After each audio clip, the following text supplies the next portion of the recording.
We've decided to restructure the client relations department. Ruth, today will be your last day. The words drifted through the sleek conference room like a sour draft. I stared at Dominic Hayes, the new managing partner who had joined Franklin Associates only 8 months earlier. His expression was rehearsed, a polished mix of corporate regret and professional detachment.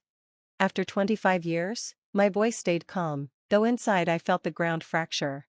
Business decisions aren't personal, he said, sliding a manila folder across the table. HR has prepared your severance, 2 months' pay and benefits through the end of the quarter.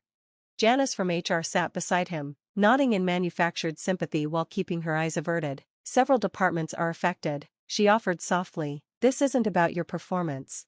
But wasn't it? At 58, I was the oldest in client relations, with a salary that reflected experience that had helped transform Franklin from a fledgling boutique into an industry leader. Does Arthur know? I asked, meaning Arthur Franklin, the founding partner who had hired me a quarter-century ago. Dominic's jaw tightened. All partners were consulted. A deflection. Arthur had been in London for weeks negotiating our European expansion. Best of luck in your future endeavors, Dominic concluded with a smile that never touched his eyes. Security will escort you out. Standard protocol. I had written that protocol 12 years earlier. My name is Ruth Pearson, and until 10 minutes ago I was Senior Director of Client Relations at Franklin Associates, one of Boston's premier legal consulting firms. For 25 years, I built client relationships, anticipating needs, resolving concerns, making sure they felt valued beyond the billable hour. In a field where firms blurred together, I made ours irreplaceable. Now, I was being discarded like an outdated manual, left with a manila folder and empty platitudes. At my desk, with security hovering nearby, I packed my life into a box, photos from charity galas, handwritten thank you notes from the Chambers family, the crystal paperweight Arthur gave me on my 20th anniversary. My phone buzzed, a text from Catherine Winters, CEO of Winters Healthcare, our largest client. Ruth, hearing troubling rumors about changes at FA, quarterly review next week, call me ASAP. I looked up, Dominic was already on the phone, no doubt spinning his version. What he didn't understand, what none of them did, was that trust couldn't be reassigned in a memo. It lived in years of connection, and I had just been severed from mine. I joined Franklin Associates in 1998, when we occupied half a floor in a modest office and had just 17 clients. Arthur Franklin, then 42 and brimming with ambition, wanted to build a firm where client satisfaction mattered more than hours billed. Numbers are the language of business, Ruth, he told me at my interview, but relationships are its heart. Anyone can crunch numbers, not everyone can build trust. Over the years, I lived that philosophy, while others angled for promotions. I made myself indispensable to clients. I remembered children's names and college choices. I knew who preferred technical detail and who wanted broad strokes. I tracked milestones, leadership changes, and strategic pivots so we could anticipate needs instead of merely reacting. You're the relationship architect, Arthur said at my 20th anniversary celebration. You've built the foundation that supports everything we do. The firm grew steadily under Arthur's leadership, but 2 years ago everything shifted. Outside investors came in, new partners with MBAs arrived, focused on efficiency metrics and quarterly gains. Dominic Hayes was the sharpest, and most ruthless, of them all. Since his arrival, turnover had climbed 40%. The culture shifted from Arthur's clients first to Dominic's maximum value extraction. I raised concerns at executive meetings. We're sacrificing long-term stability for short-term profit. The market is changing, Dominic dismissed me. Adapt or die. Some of our legacy processes are outdated. Soon, meeting invites stopped. Email threads excluded me. Junior staff were assigned to key accounts, my accounts, without consultation. Still, I assumed my history and relationships would shield me. After all, my portfolio represented over 60% of annual revenue. Catherine Winters alone generated nearly $4 million and had insisted in her last renewal that I remain her primary contact. But then I overheard Dominic last week. The restructuring gives us an opportunity to trim legacy fat. Their retirement plans would cost us millions in the long run. I should have seen it coming, but after 25 years, I still believed loyalty mattered. 3 days later, the sting of humiliation hadn't faded. Being escorted out like a security risk burned deep. I sat in my apartment surrounded by job boards and unanswered messages. My LinkedIn views had spiked. Termination always made you briefly interesting. Then the landline rang. I almost let it go to voicemail until I saw the number. Hello? Ruth, it's Arthur. His familiar British cadence was tight. I just landed from London and heard the news. This wasn't authorized by me. Relief, anger, and betrayal tangled inside me. Well, it happened regardless. Dominic said all partners were consulted. I was deliberately sidelined. Arthur snapped. They pushed it through while I was overseas, citing urgent need before the investor meeting. 25 years. Arthur, I deserved more than a 10-minute meeting and a security escort. You deserved far more, he admitted. I'll fix this. We can call it a miscommunication. Bring you back. It's not that simple, I said flatly. Dominic made it clear I'm dispensable. Legacy fat was the phrase he used. Arthur fell silent. He knew what that meant. In corporate politics, being undermined by leadership was fatal. You never truly came back. I'm sorry, Ruth, he said finally. This firm was built on the relationships you nurtured. And how are those relationships being handled now that I'm gone? Another pause. Dominic reassigned your accounts. Winters Healthcare is with Melissa Bennett. I laughed. Sharp and dry. Catherine Winters had sparred openly with Melissa last year, finding her cold and abrasive. Good luck with that. When I hung up, my phone lit up again. Calls, texts, emails, not just from Catherine, but Douglas at Archer Pharmaceuticals, Belinda from Summit Financial, the entire Westridge manufacturing team. I hadn't reached out to a single client. Professionalism mattered, no matter how badly Franklin Associates had treated me. But clients talked. They moved in the same circles, sat on the same boards, whispered at the same conferences. Word traveled fast. The doorbell rang. A courier handed me a thick envelope. Inside was a letter from Catherine Goldstein, the most sought-after headhunter in Boston, along with a handwritten note. Heard what happened at FA. Several firms would value your client portfolio. Dinner tomorrow? I set it down, picturing Dominic's smug face at my dismissal. I didn't need to sabotage Franklin Associates. They were doing that just fine on their own. The next morning at 7:38, my phone rang. Tell me you're not actually gone, Catherine Winters demanded. I'm afraid I am, I said, pouring coffee. They called it restructuring.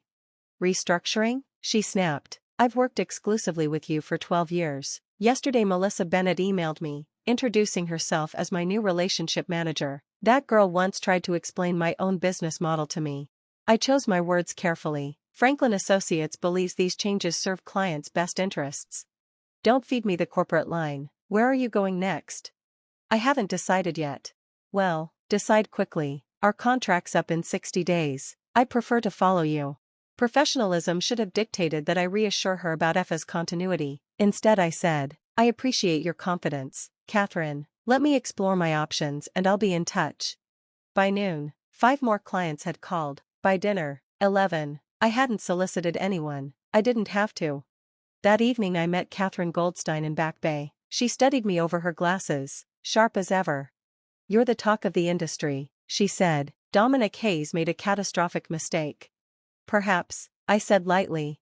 She laughed. Always diplomatic. That's part of your charm. A folder slid across the table. 3 firms want you. 2 are creating positions specifically to bring you, and your clients, aboard. I skimmed the compensation figures and nearly choked. Nearly double my salary at Franklin. They're not just paying for you, Catherine said, watching my expression. They're paying for your little black book. The irony cut deep. Too expensive for Franklin, yet twice as valuable to their rivals. I wondered if Dominic had factored that into his spreadsheet. The next morning, Arthur called again. I need to see you, he said urgently. Lunch, the Harvest, 1 o'clock. Curiosity won out. At 1 p.m., I found him waiting, shoulders heavy with exhaustion. Thank you for coming. I've tried to fix this, but Dominic blocks me at every turn. He's convinced the board your termination was necessary to modernize. And the clients? I asked. Arthur winced. Not well. Catherine Winters has demanded a meeting. Douglas from Archer is reviewing his options. 3 smaller clients have already given notice. He leaned forward. Here's my proposal. I'll create a new role, Chief Client Officer, reporting directly to me. More pay, more autonomy. We bypass Dominic completely. It sounded perfect. Too perfect. I studied him. Beneath the concern was something sharper, fear. What aren't you telling me, Arthur? A long pause. Then, Dominic's building alliances with newer partners. If client losses worsen, he'll force me into early retirement. I need you back to stabilize things. So that was it. He wasn't saving me, he was saving himself. I'm sorry, Arthur. I already have meetings with other firms. You understand, business decisions aren't personal. The look on his face when I threw Dominic's words back at him was almost worth everything. Almost. The next week blurred into interviews. Blackwell Consulting quickly rose to the top, mid-sized, values echoing the Franklin I once knew, and offering what FA never had, equity partnership. Meanwhile, Franklin Associates unraveled. Industry blogs hummed with rumors. My former assistant Thomas sent texts. Winter stormed out of her meeting. Archer cancelled their review. Even Westridge is shopping for proposals. Then the call came. Ruth Pearson? Yes. This is Jeffrey Hammond from the Boston Business Journal. I'm covering the leadership shakeup at Franklin. Sources mention you. Care to comment? Dangerous ground. My severance agreement barred disparagement. I can't discuss internal matters, I said evenly. Understandable, but what about the 7 major clients who've announced they're leaving? Insiders tie it directly to your departure. 7? I'd spoken to some, but none had confirmed they were leaving. I can't speak to clients' decisions, I said carefully. One last thing, Hammond pressed. Any comment on the letter signed by 26 FA clients demanding Arthur Franklin replace Dominic Hayes as managing partner? I nearly dropped the phone. 26 clients? An organized revolt? I have no knowledge of such a letter, I managed. When we hung up, I sat frozen. 26 clients. Dominic hadn't just lit a fire, he'd burned the whole house down. My phone buzzed. Thomas again. Emergency all hands tomorrow. Partners flying in. Dominic looks ready to implode. An hour later, Arthur called. Did you organize this client revolt? He demanded. I've done nothing, Arthur. I haven't solicited a single client. Then how do you explain this? Arthur's voice was tight, almost desperate. 70% of our client base is threatening to leave. The board is in panic. Investors demand answers I don't have. Perhaps they value relationship continuity more than cost-cutting efficiency, I suggested calmly. This isn't a joke, Ruth. 25 years of building this firm, and it could collapse in 25 days. There was a bitter satisfaction in hearing the panic in his voice, the same Arthur who had failed to protect me after a quarter-century of loyalty. What do you want from me, Arthur? Come back, he pleaded, not as chief client officer, as full equity partner. Help me stabilize the situation.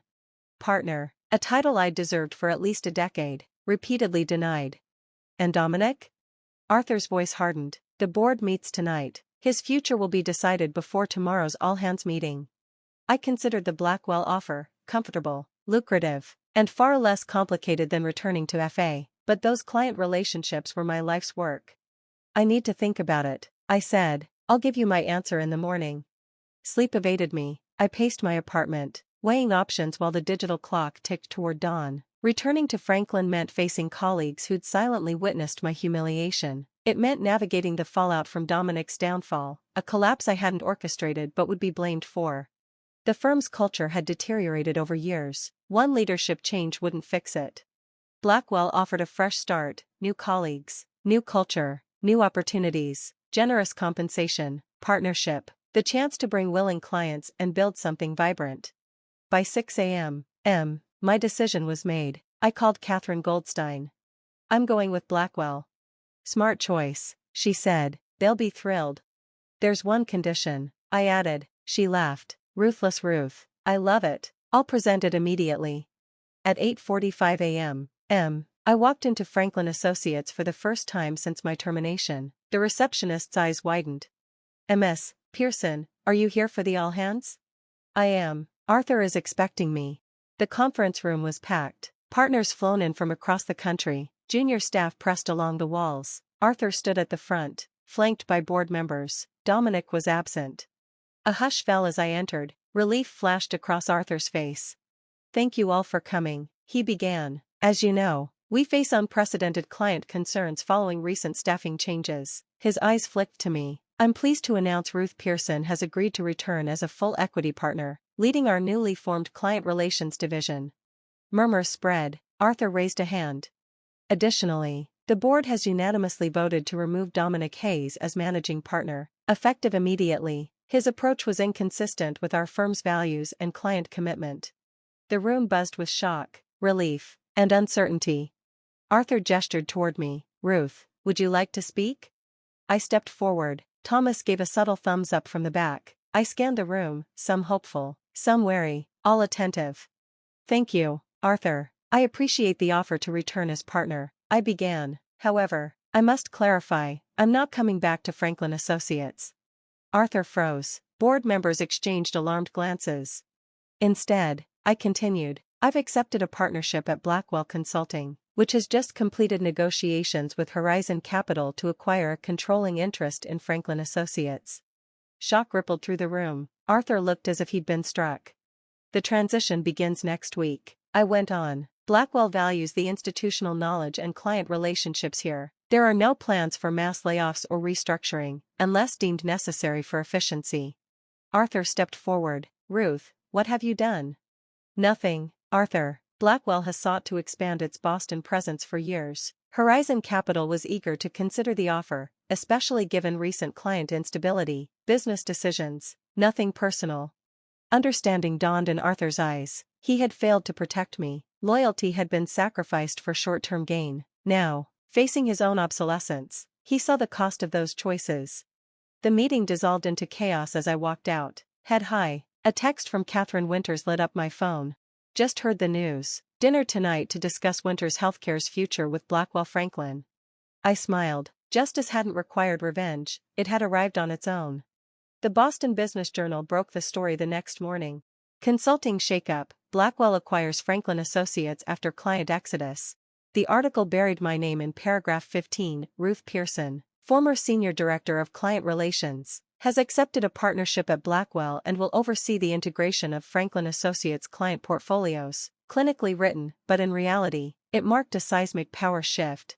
Within 3 weeks, I had gone from terminated employee to orchestrating the fate of the firm that had discarded me. Integration planning began immediately. Former Franklin colleagues came to my office, some seeking reassurance, others suddenly remembering my value. Arthur requested a meeting a week later, looking 20 years older. "You orchestrated this," he said, accusatory. "No, Arthur. I recognized my own value. Dominic was a symptom, not the cause. You allowed the firm's culture to deteriorate. You prioritized growth over relationships. You forgot the principles you founded the company on. And now you control it all," he said bitterly. "Not control, Arthur. Influence. There's a difference, one you used to understand."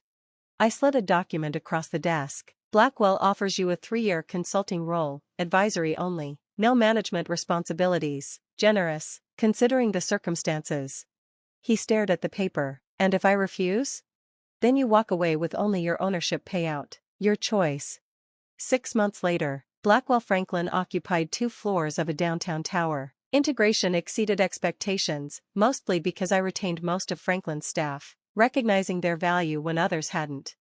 Dominic landed at a smaller firm, reputation tarnished. Arthur accepted the consulting role. Our interactions remained professional, but the wound of betrayal, his failure to protect me, would never heal. In my corner office, reviewing quarterly numbers, satisfaction coursed through me. Client retention exceeded 95%. The 3 clients who had left during the exodus returned. Revenue was up 23% year over year. My assistant knocked. "Miss Winters is here for lunch." Catherine entered, impeccably dressed. "Congratulations. The industry is still talking about the most elegant corporate takeover they've seen in decades." I smiled. "It wasn't a takeover, it was a market correction." "Call it what you want," she laughed. "You proved what I've always known, relationships are the real asset. Everything else is infrastructure." As we headed to lunch, I reflected on the past 6 months. I hadn't sought revenge. I hadn't needed to. Franklin Associates had failed to recognize its true value, human connection. By severing me without understanding what I represented, they orchestrated their own downfall, and launched me into the position I had earned through 25 years of dedication.